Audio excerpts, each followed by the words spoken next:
Hello everyone, welcome back to AeroHub and welcome to the series of lectures in aerospace structures. In the previous lecture we discussed about how to design a riveted joint and we have done some certain sizing procedures of a rivet design using a numerical problem. And in this lecture we will see what is meant by eccentric loaded riveted joint, and in the further lectures we will see the sizing procedures of eccentrically loaded riveted joint. And you can see the figure. We have a set of rivet here. We have 4 rivets, 1, 2, 3 and 4, and we are applying a load of capital P at a distance E from the center of gravity of the rivet system. I repeat, I am applying a load of capital P at a distance small letter e from the center of gravity, which is nothing but capital G here, that is a centroid of the rivet system.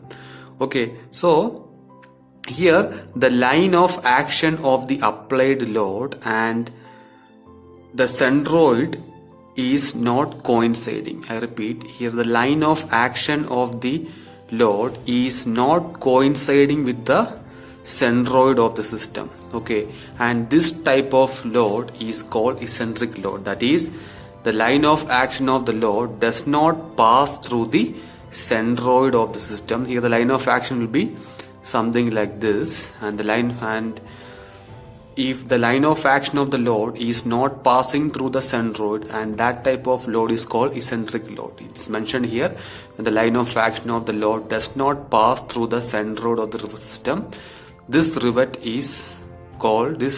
types of load is called eccentric load. Okay, and one of the important design aspect we have to understand is, whenever we are applying an eccentric load, we have 4 rivet here. The load carrying by each and every rivet will be different. Okay, this is one of the important aspect in the design of rivet when it's loaded eccentrically. That is, the load carrying by each and every rivet will be different. Okay, and we are applying a load here and each and every rivet will be subjected to shear, then it will be subject to tension, crushing or bearing. Okay, when we are applying a eccentric load, the more amount of load, or the load which is more, or the load which is having more influence is the shear load. Okay, so whenever we are applying a eccentric load, we have 2 types of shear load. First one is the direct shear stress. Whenever we are applying a load to a set of rivet system, there will be direct shear, and when we are applying an eccentric load, that is, we are applying a load at a certain distance from the centroid of the rivet system, we have secondary shear. Okay, in the case of eccentric load, we have direct shear,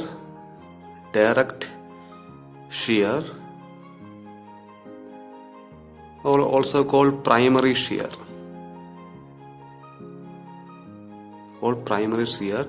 plus we have something called secondary shear. Direct shear and secondary shear.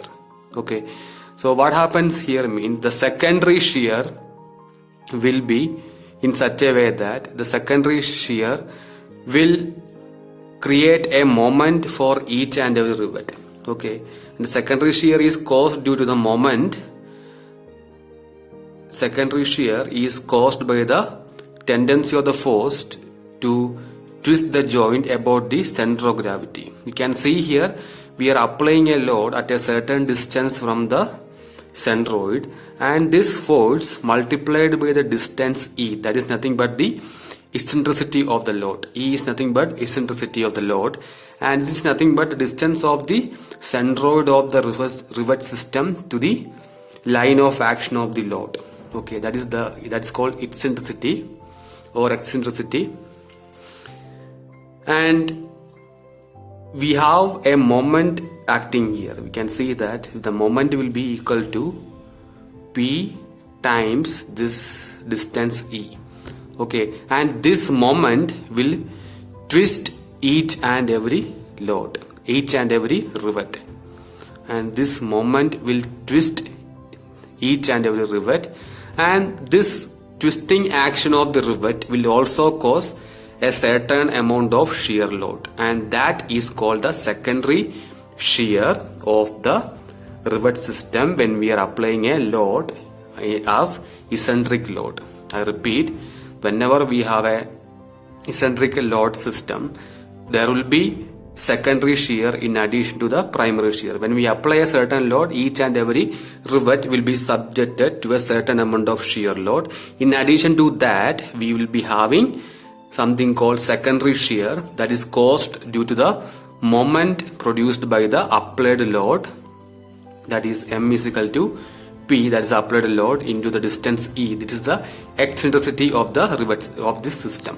Okay, and this moment will twist each and every rivet, and this twisting action of the rivet will lead to a certain amount of shear load. Okay, that is called the secondary shear, and we will estimate the secondary shear as well as the primary shear. One thing you have to understand, the value of primary shear will be always same for each and every rivet system, each and every rivet in the rivet system. If the area of the rivet are same, if the diameter of the rivet are same, the primary shear will be always the same for each and every rivet in a rivet system. The main thing is the secondary shear will be varying, that is depends upon the something called angle between rivet system and line of application of the load, and we will see that in the next lecture.